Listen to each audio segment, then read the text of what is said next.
Geralmente, os reis de Yehudá, a gente tem falado aqui sobre os dois reinados, eles são ou tzadikim ou menos piores do que os reis de Israel. E aqui a gente vai ter uma exceção à regra. A gente vai falar hoje do rei Ahaz, que esse foi um dos piores reis da história. Se você não ouviu falar dele, infelizmente. E a ideia não é falar mal de ninguém, mesmo do Yehudi Rashá, a gente não tem que falar mal. Se a Torá registrou, é para a gente poder aprender o que não fazer, pelo menos. Então, esse rei Ahaz, ele era filho de um rei chamado Yotam, e ele conseguiu ultrapassar a maldade dos ancestrais dele e também dos reis de Israel, que muitos deles foram perversos. Ele era descendente da Ataliá, que era da família de Ahav, que já tinha um histórico bastante pesado. Vamos ver as atrocidades que ele fez, o que a gente pode aprender para o nosso dia a dia, isso é o mais importante. Vamos lá. Ele viu que Hashem, que o povo de Israel estava sofrendo perseguições. Amém. Frequentemente tinham invasões em Israel. E ele falou o seguinte: bom, já que isso está acontecendo, é sinal que Hashem não se importa mais com a gente.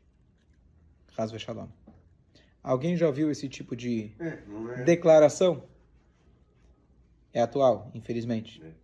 E a pessoa, quando passa por coisas difíceis, ele chega na suposta conclusão que Hashem, Chas v'shalom, largou, porque se ele gostasse de mim, ele não faria uma coisa dessas. Ou que não existe mais Hashem. Então, o que a gente responde em relação a isso? Qual que é a visão da Torá em relação a isso? Então, primeiro que normalmente, depende de onde vem essa declaração. Então, eu lembro que eu ouvi uma vez de um rabino, que ele visitava a Tzavá, Mishloach Manot, para o pessoal do exército, muitos anos atrás. E ele tinha que frequentemente lidar com um pessoal bastante agnóstico, que foi educado bastante contra os princípios da Torá. E um deles, quando o rabino foi oferecer para ele, vocês colocaram filhinho, alguma coisa assim, então ele falou, não, de jeito nenhum. Deus abandonou a gente no Holocausto. Tudo bem? Aí o rabino respondeu para ele, tá bom, Deus abandonou o Holocausto. Mas você tem que concordar comigo que Deus fez tchuvá, tá certo? Deus se arrependeu. Olha a terra maravilhosa que ele deu para a gente depois do Holocausto. Estamos aqui, Baruch Hashem, povo unido, temos aqui um exército. O quê? Deus? Como assim Deus? Isso foram os Halutzim? Isso foi aqueles que entregaram suas vidas? Ah, peraí. Aqui foi Deus que fez, não foram os nazistas? Lá foi Deus que fez. Quando você perde, foi Deus. Quando você ganha, foi você. É muito comum esse tipo de maneira da gente enxergar as coisas. Então, eu não venho responder à dor. Principalmente com a primeira resposta para esse tipo de argumento, é muitas vezes usado como uma desculpa. Então, a pessoa nem passou por nada difícil, Baruch Hashem, a vida dele é maravilhosa, mas ele precisa de uma desculpa boa. Então, ele se apegou a alguma desculpa que ele ouviu do avô dele que sofreu, infelizmente, etc. E quando dá certo... Você está esquecendo. Exatamente. Então, foi isso que o rabino falou para ele. Quando dá certo, é você. Quando dá errado, é Deus. Hã? Quando dá certo, não agradece. Então, a gente pode fazer uma coisa dessas. Então, em relação ao próprio argumento, ou uma pessoa que passou por algo muito difícil, infelizmente ele se sente traído por Hashem, então a pergunta dele não é uma pergunta intelectual, e não tem resposta intelectual que eu possa dar para ele que vai fechar a conta matemática. Hashem não segue as contas nossas, Hashem é o Todo-Poderoso, ele ama todos nós, e a gente não entende os caminhos dele. Essa resposta, qualquer outra resposta, é invenção. Mas é uma resposta um pouco dolorosa. Falar, se Deus te mandou, quer dizer que você aguenta. Bom, então agora, aguenta. É difícil, sem dúvida. Mas o ponto que eu quero dizer é o seguinte, eu não vou entrar aqui no mérito da questão entender os caminhos de Hashem, que a gente nunca vai entender. Só quero me apegar, me atentar apenas a esse tipo de argumento. Muitas vezes ele serve como uma desculpa, como nesse caso aqui. Ele não estava sofrendo, ele era o rei, ele tinha todos os súditos, tinha o que ele precisava. Mas Deus, olha o que aconteceu, olha a guerra lá que está acontecendo em Israel, tá? Então isso significa que eu não preciso fazer nada. Então você usa isso como um pretexto. Em relação àqueles que passaram por dificuldades e infelizmente acabaram, aqueles que vieram à Segunda Guerra, etc., acabaram se afastando, infelizmente, então a gente não pode julgar aquilo que eles passaram, aquilo que eles viram, a gente não tem como julgar. O que sim, a gente tem que buscar reconstruir e reforçar a nossa identidade e não permitir para que o יימח שמו Hitler ele tenha a vitória, e a vitória é nossa, fortificando a nossa identidade e compromisso com a Torá, com as mitzvot. Mas esse é um tema bastante extenso que não tem fim. Mas o que eu quero dizer é que as pessoas usam isso como uma desculpa, que foi o que ele usou. E já que eu tenho uma boa desculpa, então Hashem se afastou, então eu posso me afastar também e fazer o que eu quero. É o que eu precisava. Eu precisava de um bom pretexto, eu precisava de uma assinatura que alguém me carimbasse que eu estou liberado para fazer o que eu quero. Foi, infelizmente, isso que ele fez. O que ele fez? Por que ele percebeu que Hashem... Não começa da conclusão lógica, começa da vontade. Depois se apresenta uma explicação muito bonita, tá certo? Esse assunto não tem fim, mas eu lembro que no começo da guerra, 7 de outubro, teve um professor, eu não lembro agora os detalhes, mas um professor judeu numa universidade nos Estados Unidos, e ele era absolutamente contra a guerra de Israel, absolutamente pró-Palestina, E aí um dos alunos chegou e deu um presente para ele, umas flores. Ele falou, parabéns pelo teu povo de Israel, vocês são firmes, são fortes. Ele falou, mas eu não me identifico com isso. Aí o aluno Goi falou para ele, você pode não se identificar, mas todos nós aqui sabemos que você é judeu e não tem jeito. Não tem como. Então o que ele fez? Ahaz, ele adorava o Baal. Baal era um tipo de idolatria que já apareceu várias vezes na história. Ele pessoalmente adorava esse Baal. Ele não só que permitiu a idolatria voltar, ele incentivou a idolatria dentro do povo de Israel. Além disso, ele mesmo fez uma das idolatrias graves, todas são graves, mas uma que está descrita textualmente na Torá, chamada Molech, que é quando a pessoa ele pegava o seu filho, Lo Aleinu, e entregava ele para os adoradores, e esse filho passava entre duas fogueiras e ele morria. Normalmente ele morria. Ele entregava o seu filho. Por isso, já comentei várias vezes que quando Avraham Avinu tinha que pegar Yitzhak e matar seu próprio filho, foi um desafio tão grande, porque além de tudo, era um ato idólatra. Você pegar e matar seu filho como um sacrifício, era um ato idólatra, que a Torá proíbe. Então não fazia sentido nenhum, mas ele foi lá porque Hashem fez, mandou, etc. Então ele foi lá e ele queria sacrificar o seu próprio filho. O nome desse filho era Hiskiau. Não o Hiskiau que a gente vai ver depois, mas... E a esposa dele ficou sabendo o que o marido ia fazer, Meshigna. Então, ela foi lá, pegou o sangue de um determinado animal, que esse sangue ajuda a proteger contra as chamas do fogo. O Midrash aqui ele traz que Hashem só fez esse animal para poder salvar esse menino. E aí, na hora que ele passou, ele saiu vivo, então deixaram ele embora. Lembra um pouco a história de Avraham, só que aqui teve um ato, uma proteção física. Gostaria de saber qual que é esse animal, não temos esse conhecimento. Mas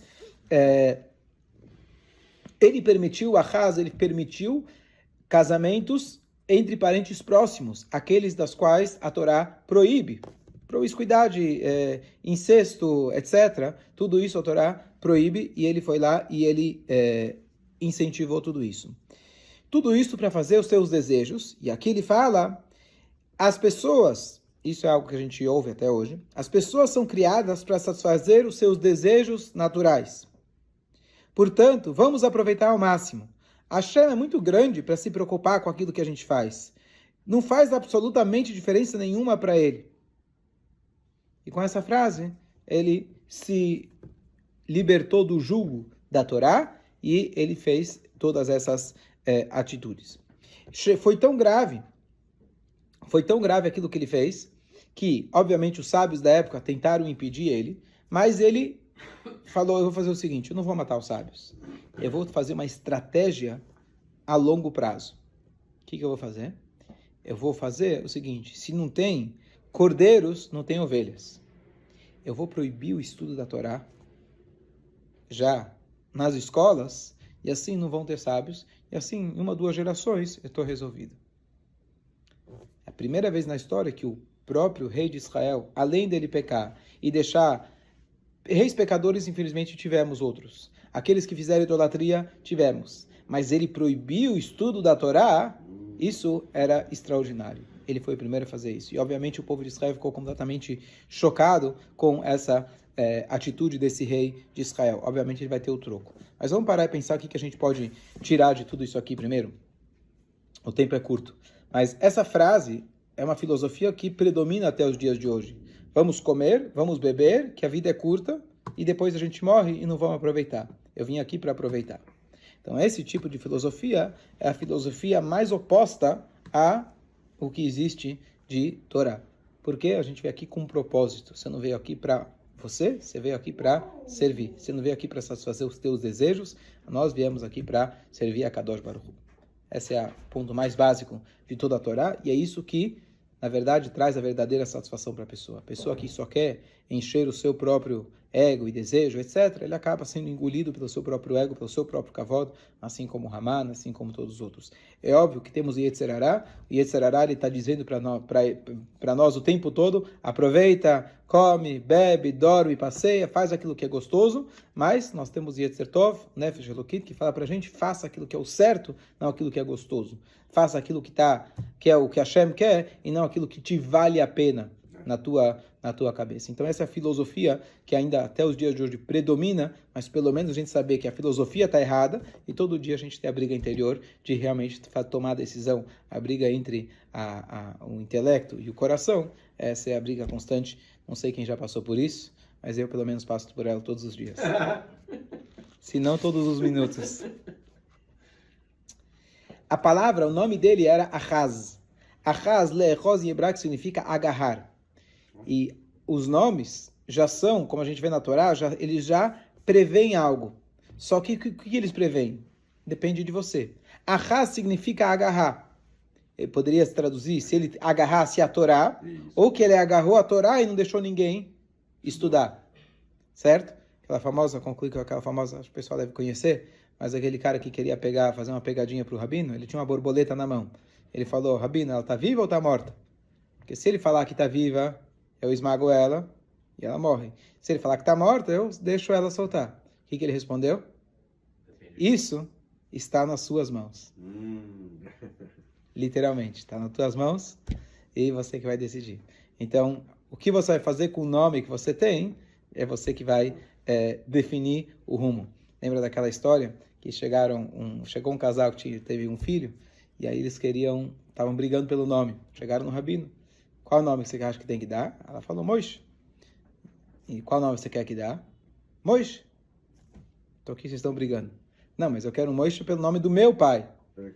Não, eu quero o nome do Moishe pelo nome do meu pai. O rabino falou: deixa eu pensar. O rabino voltou um tempo depois e ele falou: cheguei na conclusão. Falou: qual o nome? Moishe. Falou: Moishe. Gênio. Mas em nome de quem? Isso ele vai definir. Dependendo das atitudes dele, se ele é em nome desse ou em nome do outro. Então isso está nas nossas mãos. Só concluir aqui essa último parágrafo aqui, de que apesar dele ter proibido o estudo da Torá, obviamente, como a gente já viu isso acontecer infinitamente de vezes ao longo da história, que Bnei Israel continuaram estudando a Torá secretamente. Alguns fugiram, outros se esconderam, mas Bnei Israel eles tiveram um Mesirut Nefesh, um sacrifício, que eles sabiam que a Torá é nossa vida. Não tem ninguém que possa proibir o nosso estudo. Eu poderia usar isso como desculpa: mas se eu for estudar, eu posso morrer. Bnei Israel sabem que esse é o nosso oxigênio. Não existe um Yodi um peixe viver fora da água, como Rabi Akiva falou. Então, aqui também os Yodim, eles mantiveram estudando a Torá, os Koanim, Leviim, o profeta Yeshayahu, já que começa a surgir na época. Então, eles continuaram estudando Torá, obviamente tomando os cuidados, mas com alto sacrifício para poder estudar e manter o nosso oxigênio. Tem algum profeta que